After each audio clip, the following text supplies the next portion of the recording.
Welcome to the inaugural episode of Let's Talk Deer, and I'm with our presenting sponsor, John O'Brien of Grandpa Ray Outdoors. John, it's great to have you on this new podcast. Yeah, thanks, Bruce. It's great to work on this venture with you and bring it to the hunting community. And folks, I've known John for on and off for probably 5 years, and he was on Whitetail Rendezvous probably 3 or 4 different times, maybe a little bit more. And John reached out to me early in January and said, let's do some collaboration, let's do some co-branding, and let's start a podcast about whitetail deer, and we're going to call it Let's Talk Deer, because deer need three things. They need forage, they need water, and they need cover. Well, John, in his 29 years of the seed and helping all sorts of critters, domestic and wild critters, grow, has developed a tremendous company in Grandpa Ray Outdoors. And we wanted to introduce John today and have him talk about what he hopes will come out of Let's Talk Deer. So, John, what's your goals for this podcast?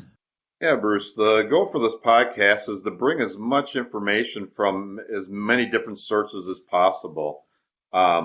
Trying to give people new and overlooked tips, bringing not just my background, my words, my expertise, but other people that I work with, other people that have similar philosophies, and even in some cases maybe slightly different philosophies, but yet end goal being the same, helping people do better. Now, do better at cover, seed, water, do better, let's unpack that a little bit.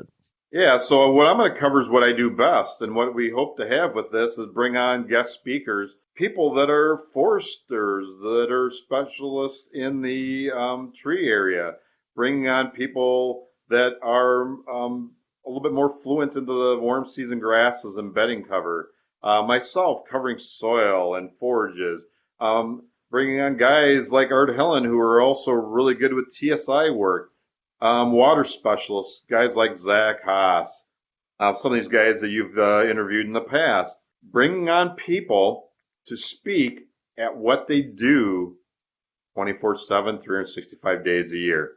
The biggest thing, and I learned this in previous podcasting in the whitetail world, is, everybody has a little different bent on how things should be done, and we get into bad habits. And I've talked to Art and Zach and many other people on the show, and you're known in the industry for being an educator, and that's what I hope this show will turn into, is that we can educate people on what to do, where to do it, when to do it, and how to do it. Your thoughts on that, John? Yeah, when I started my Grandpa Ray Outdoors venture, I'd been around the seed world, nutrition world, industry, distribution, seeing how things were done. And I realized there's very little education. People's businesses' goals were sell seed, and there's very little follow-up on if things didn't go right, because there's pros and cons with everything. So I wanted to be able to lay a foundation of education so that when I did sell seed to end users, they had success. And if they didn't have success, to give them a means to get them back on track through reaching back out to me and working one-on-one with their own unique situation. So Grandpa Ray Outdoors' focus is trying to get customers that want to work with us, not just for a one-time sale, but work on their properties, their overall management, many years into the future. Me bringing my own perspective and expertise, but also giving them feedback on recommendations on people that I think they might want to contact to work in the areas of water, sanctuaries, bedding, TSI work, forestry, et cetera, but also to or have the means to work with whoever they're comfortable with in those areas, in their own areas across the United States, making a more of a team approach versus one size fits all generic recommendations where what works for you also works for your buddy or vice versa, however way you want to look at it. Well, because we know that soils where you might say in the driftless areas are different than the soils over by Madison, just because of their structure and what the glaciers did. But sometimes people don't recognize that. So it's important to know the soils. And I know you've got a book out. What was the name of that book, John? Yeah, I've written 3 books. My first book was called From Soil to Success, which basically laid the foundation for where do you place your seed. Having to tilt your table by doing little tips overlooked to try to get whatever you plant to do better. And then I did write a second book that was called The Perfect Acre, which basically is what to plant, where to plant it, and having a little bit of a strategy involved, which basically is a carry through from the first book. And then lastly, my third book I wrote was actually called The Next Bite, which basically is getting your soil right, the first book, laying out your property properly, second book, and then lastly, whatever you do plant, where you did plant, using a strategy to make it more attractive and appealing to deer, or turkeys for that matter. Or songbirds or whatever, because I know some of your covered You name it. crops, you include all wildlife, not just deer. Yeah, and I work with people, everybody from guys that just want to manage for deer to upland game birds to turkeys, and a lot of new focus has been on butterflies, hummingbirds, endangered birds, grouse, you name it. Some people might have it all on their property. Yeah, it's interesting once you start doing a deep dive into the habitat that if you do one thing well for deer, it really there's a trickle down effect. Some people say pedal in the pond. The rings go out and it affects everything else in a positive manner. Exactly. So on a number of different properties I work with, if you think about it, some of these same strategies, some of these same forages you plant benefit a lot of species and also are good for things like erosion control. Thing of beauty, working on a plan today even too, where I shared a picture with the guy and said, "Hey, I bet your wife will like the way this one little area that I set up will look." Things like my deer and bird mix, things like some of these pollinators, wildflowers, things like that can be appealing not just to the animals that live out there, but also you and I, significant others, wives. Thing of beauty. Yeah, that's interesting, and it's not just about seed, is it? No, and the thing is so many people think about, well, what seed do I buy? And I want to rewire people's brains to be thinking about your own unique situation. Don't focus so much on that silver bullet, that magical mix, because you got to roll up your sleeves. Might be a little bit of hard work involved, but strategy and planning is way more important than just that bag of seed that's in a fancy bag with a fancy name with a tag on it. Since you just mentioned tag, I know a few weeks ago you had some social media points and tag reading. Just give us a 5-minute briefing on reading a tag. Yeah, reading a tag is something I can't cover enough, and I try to do different ways of educating people. So many people look at a tag and they don't really understand that.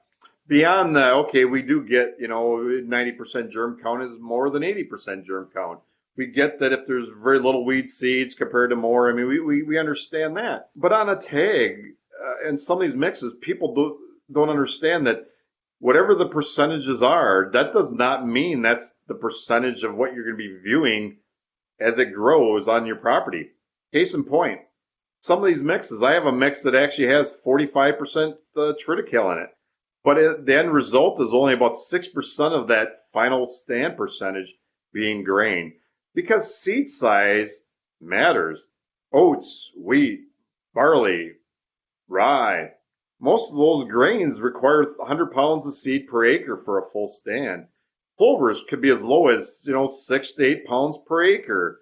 Same with brassicas. So looking at a blend percentage on a tag does not equate the final stand. Here's another thing that I've posted, you're probably alerting to. The great smoke and mirrors of the wildlife industry. Bag size. So many people focus on, hey, that bag costs $20, $30. What is the plant? Most people do not understand the full seeding rates. Most people don't understand how much seed would actually cover 100% effectiveness of your plot. Had a conversation with a guy today. Talked about a mix. If you followed what their recommendations were on the tag, you'd only have a 3/4 of a thick stand. What happens then? Weeds can come into play. That's one thing that there needs to be more education of. As the bags get smaller, they still tend to have recommendations covering that third of an acre or a half acre. Stop and think about that. Why is that? And is that rational thinking? That's what we're seeing, and it's becoming more commonplace in the effort to make profit. So one thing I've learned from you is that, you might buy 25 pounds of seed, but when you take everything else out, you may be only getting 18 pounds or 12 and a half pounds, 15 pounds of actual seed. And you're going, wait a minute, it was really cheap at the store, but I just paid double for that seed that you could get from, a reputable seed distributor. Yeah, and just on that note, though, my policy is, if at all possible, I prefer to sell uncoated seed. Buy, actual seed. There is a time and a place for coating. Certain new genetics out there, you cannot find it in uncoated seed yet. Some cases, there's because they take unique inoculants, and that's how they get the unique inoculants onto the seed. Just be aware, of what you buy. But part of my education, I've talked about this a number of times at shows recently and at Kentucky. I try to educate people on why don't you have to use coated seed. There is some advantages of coated seed, right? We know this, but it's usually as a result where guys are overworking your soil. You don't have enough soil organic matter. And so the coating kind of covers up for some management issues in some cases. So time and a place for everything. I have a limited amount of seeds I do sell that are coated, but generally, my philosophy is sell uncoated seed, educate people on how to keep moisture in your soil where coatings are less of an importance in your own unique situation. John, if you broke down the year into 4 quarters, let's just talk about what people should be focusing on when it comes to their soil, their habitat, and their water. Yeah, the wildlife industry focuses mainly on spring plantings and fall plantings with a heavy emphasis on fall plantings. There's so much land out there that guys don't plant in the spring. The spring is the most essential time for regrowing antlers, does, getting nutritious forages to help lactate, heavier to feed those fawns. Spring also is a time where you could be planting spring forages that will fixate nitrogen, which will reduce guys' fertilizers that they need to buy down in the future. Here's something I rarely talk about. If you plant more annual clovers, if you plant more alfalfas, perennial clovers, and forages in the spring, soil builder mixes, et cetera, it doesn't just reduce your overall fertilizer recommendations. It doesn't just benefit your conservation practices, reducing erosion. It maintains living roots. It keeps your soil alive and thriving. So many people that plant in the fall are planting into fallow ground. Their soil wasn't set up for success. Not able to handle as much what Mother Nature is throwing at us. So spring, a lot of benefits with planting in the spring. Any negatives? A little bit of work. Some people also might look at it as like, hey, I got to spend a little extra money on seed by planting twice. But I just mentioned before,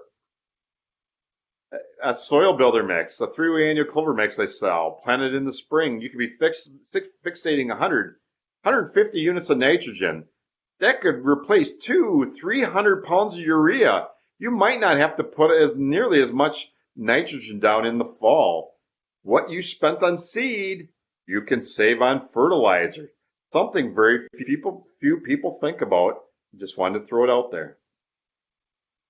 Amazing. There's just a lot to learn, and a lot of guys, they hear food plots, they know they have to do it, but a great many of them, over, I would say 80%, don't have an ag background.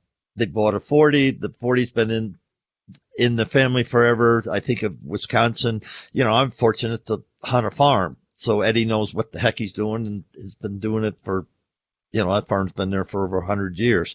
So I don't have that issue, except if we want to put in kill plots, then it changes it all up because Eddie's not going to go in there and do it. So then I have to learn, and Randall's has to learn, and Dick has to learn, what we need to do, when we need to do it, and how we need to do it, because we've had mixed success because we didn't know what the heck we're doing. And that's one thing I hope Let's Talk Deer will be able to get people to send in their questions.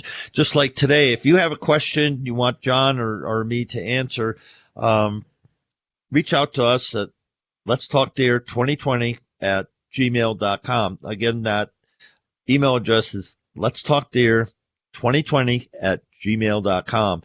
And I will be having events here on Blue Jeans, and hopefully monthly, where I'll take some of these questions and we'll get them answered. John and I can answer them for you.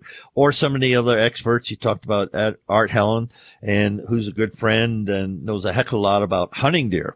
And I should interject this.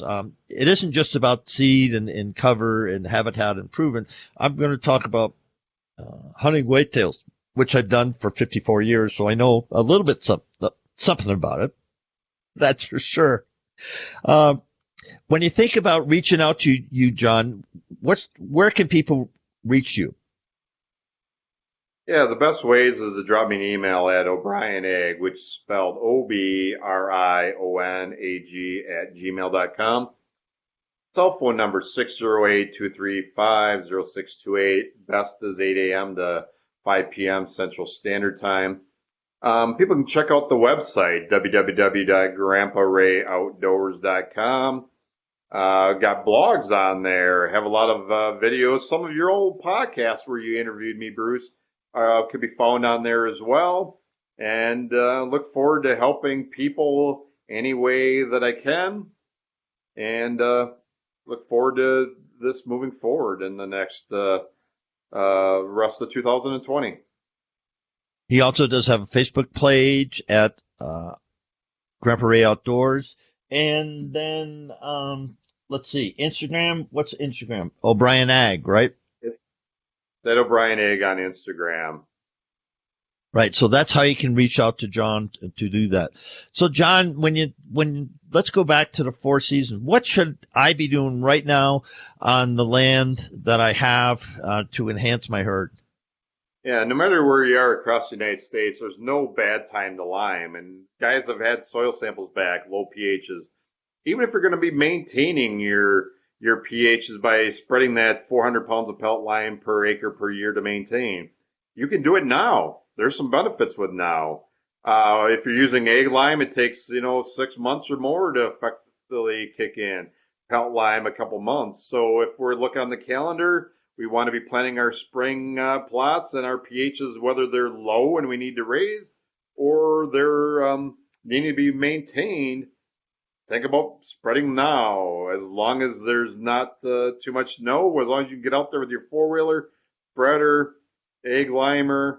In the next 30 days is a great time to lime. It doesn't matter if it's 20 below zero. As long as you're a hardy man and can handle it. I do a lot of liming now. And then just when we get a little bit farther into the season here, next month or two, what better time when you're out shed hunting than to be liming, which we just talked about, but also killing two birds with one stone there, but also scouting. Great time to scout. If you're looking for, trails, if you're looking for strategy, maybe new potential plots. It's kind of a three-pronged approach where liming, scouting, planning, and then frost seeding is just around the corner of a lot of areas across the United States. February and March, a great time to frost seed. Could you do all this in one day? Especially people that don't live on their properties. Yes. Start planning your frost seeding or overseeding as well. Now, frost seeding, explain that a little bit because that is coming up in February and March. Yeah, frost seeding. And here's my little strategy for people. If you've had a stand that looks fairly thick coming out of this season, I still recommend seeding about a third of a third of a full rate, just because we don't know what Mother Nature threw at us this winter. We want to always keep a good thick sward, filling in any thin spots. If your stand looks like it's maybe two-thirds thick as normal, I'd recommend do frost seed or overseed a half rate. And if your stand is moderately thin, come back with a full rate. Whether you have a hand spinner, one that goes behind your four-wheel or whatnot, walk along, spread your seed across the soil. Let the Mother Nature and the freezing and thawing action, let the seed incorporate naturally. And it's a good way to maintain thick stands, keep your perennial plots growing for many years to come, as well as keeping weeds at bay. There's open ground, and if there's bare ground, what's going to grow? Most likely weeds. So a great way to keep a thick stand with a lot of tonnage and a natural weed control. So that's something to put on your calendar. Now, moving into the April, May, and June timeframe, it's all about food plot. Yeah, and so again, in the spring we want to plant either your perennials or your spring planted cover crops. When the soil gets to 65 degrees, there's the focus on the soybeans, grains, sorghums, warm season blends. Moving into the fall, so many people focus on brassica blends, and for those that follow me, will see that I use a lot of diversity. We use annual clovers in the fall. We're using grains along with brassicas. We use plot rotation, so we're planting a diverse amount of different fall blends and also planting some winter feed. Winter feed could be planted in the warm months with my deer and bird blend. Winter feed could be planted in the fall with my bulbs galore blend. So 365-day nutrition, winter feed can be planted anytime. What do I mean by that? If you're frost seeding, yes, some of those same forages you're frost seeding here can carry through. Deer can dig through the snow if you get snow and get at them. Some of these spring focused perennials are also cold tolerant. Warm season mixes like my deer and bird, with the deer will be out there picking through the soybeans, eating the grain heads out of the sorghum when you get into December and January. And again, some of these fall planted brassica blends also have bulbs, cold tolerant brassicas that can be found and consumed November, December, January, February across the United States. So you want to plant it all, have some diversity, and have strategy for 365-day nutrition. Great segue, a strategy. And, you can think about food plots and you go, oh, I'm going to plant brassicas because they'll last through, and I'm going to have my beans come up. And all of a sudden I've made this mistake. Our beans came up and they got hammered, and there wasn't a winter crop. And so my timing was off. So that comes to planning. I've talked to enough people in the business to know that if you don't have a plan for each section that you have food plots on, you're doing yourself a disservice. Why? Because this isn't something you're going to do just this year and forget about it.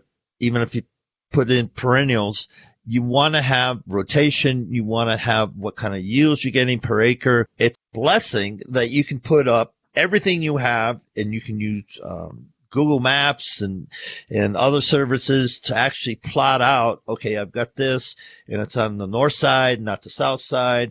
This is well irrigated. This isn't so well irrigated. All these factors come in, and you can't do that what I just said, folks, if you don't have a plan. Talk to me about, building plan and having somebody, walk through your property with you so you can build a plan that's a legacy plan, not this year, next year, 3-year plan, because we're not doing this work for just the next couple of years. We want to grow mature deer. That take 4.5 years. And, that's the end game for us on our farm where we hunt. That's our end game. We want to be able to have grandchildren be able to shoot deer that, their fathers and grandfathers and great grandfathers roam the same woods. Yeah, so when it comes to planning, so many people don't think about the future. Anything you plant this year will affect the future. It could fixate nitrogen, it could smother weeds, it could build organic matter, it could sequester nutrients.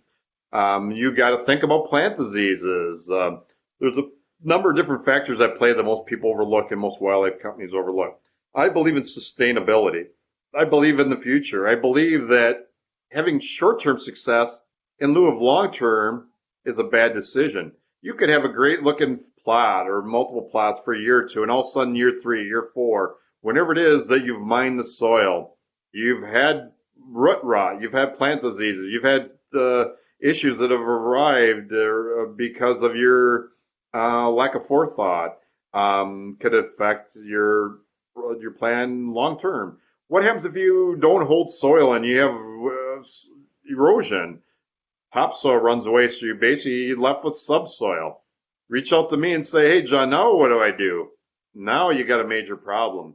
So when I work with plans, we try to create a 3-year rotation. We use strategy, not just for directing deer, but balancing or rebalancing your soil nutrient levels, recharging or building up your organic matter. The more any forage grows, the more nutrients that it requires. And so part of my plans is proper fertilizations, proper placements, proper seeding rates, proper seeding dates. And I do a lot of work for people where basically I lay out a plan saying, do this, do that. Here's when you do it. I'm not doing the hard work. You guys got to do the labor. You guys got to spend a little money on the seed. But I can do as much as a guy needs for me to tilt the table in your favor to have success, not just today, but in the future.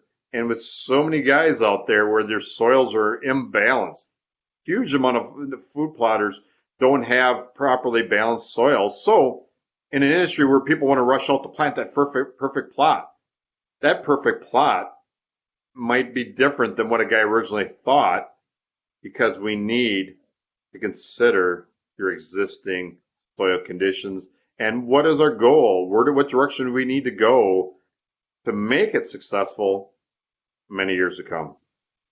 I hope you heard that, folks, because we covered a lot in this introduction of Let's Talk Deer with John O'Brien. And Let's Talk Deer is being presented by Grandpa Ray Outdoors. So, John, any closing comments? Just follow along, stay tuned. I look forward to you guys being exposed to a lot of people that, in an industry where there's a lot of people that work in the seed industry and have other full-time jobs. There's a lot of guys that just live in the land. Guys like myself, guys like our Zach, where we do what we do for a living all day long. Here's our perspective I hope to bring to you guys, something to think about. People that do what we do all day long, we don't just know what we know, but we know what doesn't work because we've seen more failure. So listen to people that don't just know buy my seed, or don't just listen to people that, you know what, they know how to get things going pretty dang well. But we all know that Mother Nature can be cruel. There's a lot of factors that come into play. When you rely on guys like me to try to educate, to give you little tips to better handle the great unknown, you have a lot lower chance of having failure. That's what it's about. That's what I hope to bring, and hopefully other guest speakers will bring, is things that the common guy in the wildlife industry, even if he's selling products, maybe isn't quite as aware of because they don't have quite the same insight and repetition. And you know what? There's nothing wrong with that perspective. But what I hope to bring to people is a little bit different way of thinking. With that, we're going to close this introductory episode of Let's Talk Deer, sponsored by Grandpa Ray Outdoors. Thanks so much, John, and look forward to the journey.